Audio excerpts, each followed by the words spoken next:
اللہ نے تمہیں پیسے دیے ہیں, نئی گاڑی تم نے خریدی ہے, چھوٹے بچے کا جوتا کیوں باندھ دیا آگے تم نے؟ جوتا باندھنے سے اگر یہ ایکسیڈنٹ سے, حادثے سے گاڑی بچ سکتی ہوتی ہے تو پھر پاکستان کے جتنے پی آئی اے کے جہاز ہیں سب پر باندھ دینا چاہیے, سب پہ جوتے لٹکے ہوئے ہوں. عجیب تم نے فلسفہ تراشا. کسی نے جو ہے وہ کالی رنگ کی پٹی باندھ دی نیچے, اس سے اس کو نظر نہیں لگے گی. گھوڑے کے پاؤں کے نیچے جو کھری لگی ہوئی ہوتی ہے, کچھ لوگوں نے اپنے گھروں میں وہ باندھی ہوئی ہوتی ہے کہ اس سے ہمارے گھر کے اندر کوئی مصیبت نہیں آئے گی, کوئی تکلیف نہیں آئے گی. کسی نے ہنڈیا اپنے گھر کے اوپر الٹی رکھی ہوئی ہوتی ہے, یہ ہنڈیا بچا لے گی. اور میاں ہنڈیا کیا بچائے گی تجھے؟ اللہ کے قہر سے کچھ نہیں بچا سکتا. جب تمہارے اوپر کوئی مصیبت نازل ہونی ہے تو کچھ نہیں بچا سکتا. اگر بچنا چاہتے ہو تو پھر اللہ سے استغفار کرو, اللہ تعالیٰ کی تسبیح کرو, اللہ کی تحلیل کرو, میرے حضور پہ درود پڑھو, پھر دیکھنا کہ مصیبتیں ٹلتی ہیں یا نہیں ٹلتی. تو یہ خام خواہ کے رکیے اور یہ عامل لوگ جو ہیں ان کا تو کام یہی ہے. ان کا کام چلتا ہے لوگ ذوف الاعتقادی میں مبتلا رہے اور یہ کہہ دیتے ہیں کہ آپ کے خاندان میں ایک منحوس عورت ہے, یہ اس کا کیا ہوا ہے, تو کوئی نہ کوئی منحوس تو پہلے ہی انہوں نے طے کر رکھی ہوتی ہے, فوراً ذہن وہاں جا کلک ہو جاتا ہے. اس کا نون سے نام شروع ہوتا ہے, اس کا کاف سے نام شروع ہوتا ہے, اس کا جیم سے نام شروع ہوتا ہے, تو پورے خاندان میں کسی کا نام کاف نون یا جیم سے تو شروع ہوتا ہی ہوگا, یا دوستوں میں, تو فوراً ذہن جو ہے ادھر منتقل ہو گیا. اب یہ بابا جی نے بتا دیا ہے, ہاں ہاں ہاں اس نے یہ بات کی تھی, کچھ باتیں یاد آنے لگی. اس کاف سے شروع ہونے والے نام کے ساتھ نفرت پیدا ہو گئی. اس بابے نے نفرت کا کاروبار کیا.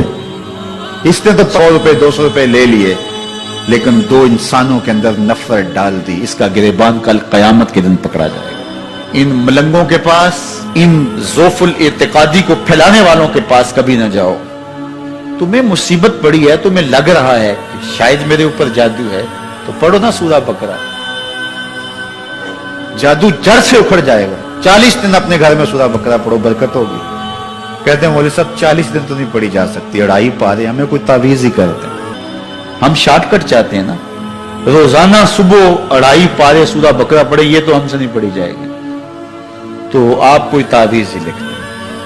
کاروبار میں برکت نہیں, میں کہتا ہوں پڑھو نا سورہ واقعہ, 3 رکوع ہیں, برکت ہوگی. ہم کہتے ہیں ہمیں تعویذ ملنا چاہیے, بس وہ ہم گلے میں رکھ دیں, بٹوے میں رکھ لیں, پرس میں رکھ لیں, اور ہمارا کام ہو جائے, ہمیں کچھ بھی نہ پڑھنا پڑے, ہمیں وضو تک نہ کرنا پڑے, نماز نہ پڑھنی پڑے, اور برکت ہو جائے. ایسے برکت تو نہیں آتی. اس لیے چھوڑو ان کی جان, آؤ قرآن مجید پہ آؤ, آؤ سجدوں پہ آؤ, آؤ دعاؤں پہ آؤ.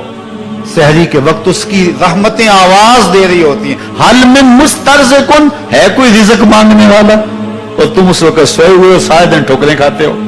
آؤ نا اس وقت جھولی پھیلا کے, ہاتھ پھیلا کے کہو مالک تو جھولیاں بھر دے. تو پھر دیکھنا میرا بیٹا سالم مشرکین کی قید میں ہے اور میں فاقوں کی حالت میں ہوں. تو فرمایا آل محمد کے پاس ایک سیر جو ہیں, بس اس کے علاوہ ہمارے پاس بھی کھانے کے لیے دنیاوی اسباب نہیں ہیں. کہا صبر کرو اور اللہ سے ڈرو, اور لا حول ولا قوت الا باللہ کثرت کے ساتھ پڑھو. یہ ایسا وظیفہ ہے, ایک حدیث پاک میں آتا ہے کہ یہ 99 بیماریوں کا علاج ہے. اس میں سب سے کم درجے کی بیماری ہم اور غم ہے. یہ دکھوں کا مداوع ہے, مشکلات کا علاج ہے, اور یہ وظیفہ میرے حضور نے بتایا. حضرت ابو ذر غفاری رضی اللہ تعالیٰ عنہ کو حضور نے 5 چیزیں بتائی تھی. ان میں سے 5ویں چیز یہ تھی کہ ابو ذر کثرت کے ساتھ لا حول ولا قوت الا باللہ پڑھا کرو. فرمایا عرش الہی کے نیچے ایک خاص خزانہ ہے, یہ وظیفہ وہاں سے آیا ہے. یہ زندگی میں معمول بنا لو, جب پھنس جاؤ, مشکلات میں آ جاؤ, تو لا حول ولا قوت الا باللہ پڑھو, اللہ راستے کھولے گا. تو حضور نے 3 چیزیں فرمائی, اللہ سے ڈرو, صبر کرو, اور کثرت کے ساتھ لا حول ولا قوت الا باللہ پڑھو. وہ فرماتے ہیں کہ میں یہ عمل شروع کیا, ابھی گھر میں بیٹھا ہی تھا کہ دروازے پہ دستک ہوئی. تو میں اٹھا کہ دروازہ کھولوں, دیکھوں کہ کون ہے. تو دروازہ کھولا, دیکھا میرا بیٹا کھڑا ہے اور اس کے پیچھے 100 اونٹ کھڑے ہیں. تو میں نے کہا کہ تم اور یہ اونٹ؟ کہا مجھے موقع لگ گیا, میں ان کی قید سے بھاگ آیا. وَيَرْزُقْهُ مِنْ حَيْثُ لَا يَحْتَسِبُ، وہ تمہیں وہاں سے رزق دے گا جہاں سے تمہیں گمان بھی نہیں۔ اس کے ہو کے تو دیکھو، اللہ اکبر، اللہ کے ہو جاؤ تو پھر وہ تمہاری ضرورتوں کا کفیل ہو جائے۔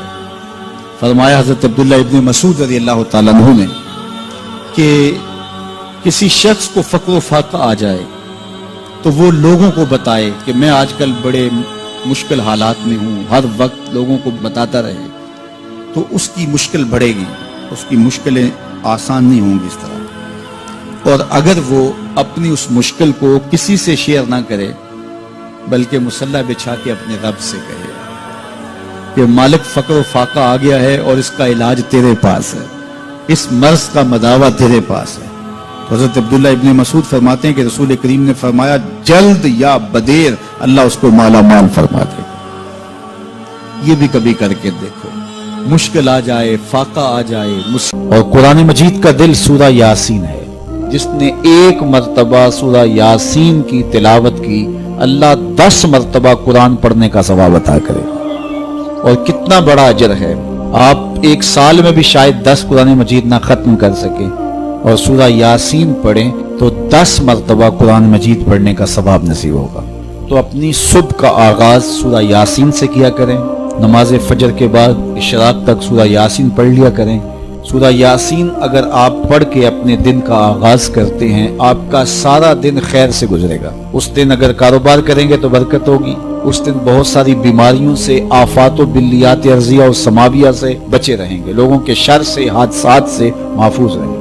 میرے حضور نے ارشاد فرمایا قرآن مجید میں ایک سورت ہے جس کی 30 آیات ہیں، اگر کوئی شخص اس کی تلاوت کرتا ہے تو وہ سورت پڑھنے والے کی شفاعت کرتی ہے، اور اتنی بار شفاعت کرتی ہے کہ اس کو بخشوا کے چھوڑتی ہے۔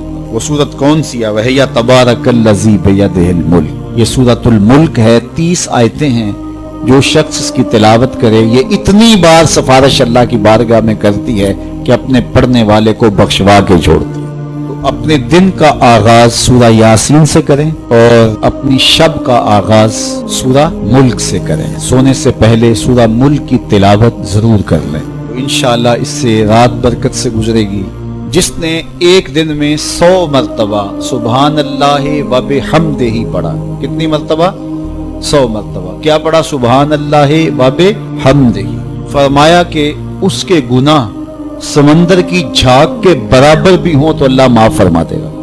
تو یہ اپنے وظائف میں شامل کر لیجئے، سبحان اللہ و بحمدہ۔ اور حدیث بخاری ہے کہ 2 کلمے ایسے ہیں جو اللہ کو محبوب ہیں اور زبان پر مشکل نہیں، زبان پر بڑے آسان ہیں، اور جب میزان پہ رکھے جائیں گے تو پلڑے کو جھکا دیں گے، بڑے بھاری ہیں میزان پہ۔ وہ 2 کلمے یہی ہیں، سبحان اللہ و بحمدہ، سبحان اللہ العظیم۔ تو اگر اس کو 100 مرتبہ روزانہ پڑھے تو سمندر کی جھاگ کے برابر بھی گناہ ہو تو اللہ معاف فرما دیتا ہے۔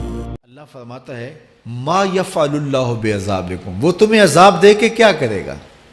ذرا لہجہ دیکھیے، ذرا انداز، ما یفعل اللہ بعذابکم، وہ تمہیں عذاب دے کے کیا کرے گا؟ تم اس کی مخلوق ہو، اپنے دستے قدرت سے اس نے تمہیں بنایا ہے، تو وہ تمہیں عذاب دے کے کیا کرے گا؟ اس کی ضرورت نہیں ہے کہ تمہیں عذاب دے، نہ اس کی چاہت ہے کہ تمہیں عذاب دے، کوئی خود چھلانگے لگائے تو اس کی مرضی۔ فرمایا کہ ما یفعل اللہ بعذابکم، وہ تمہیں عذاب دے کے کیا کرے گا؟ ان شکرتم و آمنتم، اگر تم شکر ادا کرو اور ایمان لاؤ تو وہ تو قدردان ہے جو کوئی اس کا شکر کرتا ہے اور جو اس پر ایمان لاتا ہے۔ تو اللہ اس کے لیے عذاب نہیں رکھا، اس کے لیے رحمتیں رکھی ہوئی ہیں۔ تمہیں دست قدرت سے بنایا ہے اور وہ تمہیں خوش دیکھنا چاہتا ہے، تمہیں خوشحال دیکھنا چاہتا ہے، تمہیں سرشار دیکھنا چاہتا ہے، تمہیں نہال دیکھنا چاہتا ہے، تمہاری زندگی کو خوشگوار دیکھنا چاہتا ہے۔ تم نے اپنے آپ کو خود اپنے اعمال کی وجہ سے مصیبتوں میں ڈالا ہے، تو کہا شکر کرنے کی عادت ڈال لو، دیکھنا پھر اللہ تعالیٰ جل شانہ کی رحمتیں تمہارے اوپر کس طرح اترتی ہیں، اس کی نوازشیں تمہارے اوپر کیسے برستی ہیں۔ توکل اگر ہم سیکھ جائیں تو توکل ایک ایسی دولت ہے کہ جو خوشحال زندگی کی ضمانت بنتی۔ جب ہم اللہ پر توکل نہیں کرتے اور ہم سمجھتے ہیں یہ سب کچھ ہماری محنت کا نتیجہ ہی ہوگا، اور نتیجہ جب نہیں آتا تو پھر ہم بے چین مضطرب ہو جاتے ہیں، اور جب ہم اس پہ توکل کر لیں تو پھر ہمارا صرف اتنا ہی کام ہے کہ میاں ہم یہ کام کر رہے ہیں، بس یہ حکم، ہم بیج بو رہے ہیں، بس یہ حکم ہے اور بو رہے ہیں، باقی اس پہ بھروسہ ہے، یہ کام اس کا ہے کہ اس نے اس کو اگانا ہے، اس کے اوپر پھل لگانے ہیں۔ تو جب اس پہ توکل ہو جائے تو بندہ سوکھا رہتا ہے، ورنہ بندہ مشکل میں مبتلا ہو جاتا ہے۔ بسا اوقات ایسا ہوتا ہے کہ بندہ ایک منصوبہ تیار کرتا ہے، اس کا عملی نتیجہ اس کو سامنے نظر آ رہا ہوتا ہے، لیکن نتیجہ بالکل الٹ جاتا ہے۔ سید علی المرتضیٰ فرماتے ہیں میں نے اپنے ارادوں کی شکست سے ہی اپنے رب کو پہچانا ہے، کہ میں ایک منصوبہ تراشتا ہوں کہ یہ اور یوں ہوگا اور وہ ہونا چاہیے، لیکن نتیجہ وہ نہیں آتا، تو کوئی طاقت ہے اس کا جو نتیجہ بدل دیتی ہے۔ تو بندہ اس طاقت پہ یقین کرتے، اس پہ توکل کر کے جو ہے وہ اس پہ بھروسہ کر لے تو زندگی سوکھی ہو جاتی ہے۔ مغرب میں جو اللہ پر یقین نہیں رکھتے وہ خودکشی کر لیتے ہیں کہ یہ کیوں ہو گیا، ایسا نہیں ہونا چاہیے تھا، لیکن ہم خودکشی اس لیے نہیں کرتے، ہم کہتے ہیں میرا رب جس طرح چاہے اس طرح ہی ہوتا ہے، جو اس نے طے کیا ہوا ہے وہ کر کے رہتا ہے، اس لیے تم اس پہ توکل کر لو اور اس پہ بھروسہ کرو۔ حضور علیہ الصلوۃ والسلام نے فرمایا لو انکم توکلون علی اللہ حق توکلہ، اللہ پر توکل کرنے کا جو حق ہے اگر تم وہ ادا کر دے تو فرمایا اللہ تمہیں ایسے رزق عطا کرے جیسے پرندوں کو عطا کرتا ہے۔ ہمارا تو کاروبار ہے، یہ فیکٹری ہے، یہ دکان ہے، یہ ہماری نوکری ہے، ہم نے یہاں سے کمائی کرنی ہے۔ پرندوں کا کوئی کاروبار نہیں ہوتا، کوئی نوکری نہیں ہوتی، کوئی ٹھیا، کوئی اڈا نہیں ہوتا جہاں جا کے انہوں نے رزق کے لیے کوئی آغاز کرنا ہوتا ہے، بلکہ حضور نے فرمایا تغدو خماسا وتروح بطانا، جب وہ صبح گھر سے نکلتے ہیں تو خالی پیٹ نکلتے ہیں اور انہیں کوئی اپنی منزل کا تعین نہیں ہوتا، جدھر خیال آیا اڑ گئے ادھر، لیکن کبھی ایسا نہیں ہوا کہ شام کو خالی پیٹ واپس آئے ہوں، کہا وہ پیٹ بھر کے آتے ہیں۔ باہو بولے بن توکل پنچھی اڑ دے، خرچ نہ پلے زیرا ہو، جب گھر سے اڑتے ہیں تو ان کے پلے نہ کوئی خرچ ہوتا ہے، نہ راس المال ہوتا ہے، نہ کوئی اوزار ہوتے ہیں، نہ کوئی ہتھیار ہوتے ہیں، کچھ بھی نہیں ہوتا، یوں ہی گھر سے نکلتے ہیں، کبھی بھی خالی پیٹ نہیں آئے۔ فرمایا اگر اللہ پہ پرندے توکل کر لیں تو اللہ اسے بھی عطا کرتا ہے، تم توکل کرو گے تو تمہیں عطا نہیں کرے گا۔